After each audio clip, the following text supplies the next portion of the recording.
I think French was one of my first languages because, you know, in Burkina Faso, I am originally from Burkina Faso, and we speak so many languages there, and French is the official language.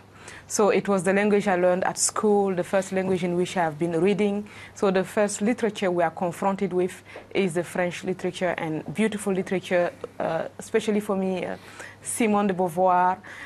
You know, when you discover all the beautiful books of Stendhal, Le Rouge et le Noir was really my favorite.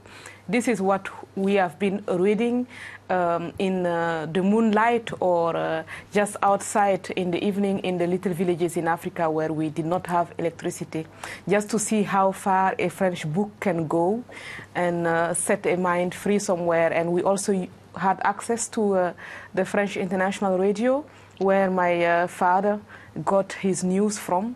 So many teachers got their news from this international radio. So I think there is a kind of power when you take a taxi in Abidjan or in Dakar. What you hear at the radio is the French International Radio. When you go home, the news you see is France 24. So I think there is a real power behind this language. And at the same time, it gives power to access information that is useful and that is maybe different from what you can expect mostly, sometimes from your local news. Especially when I was growing up, it was important to have also objective news from abroad. So I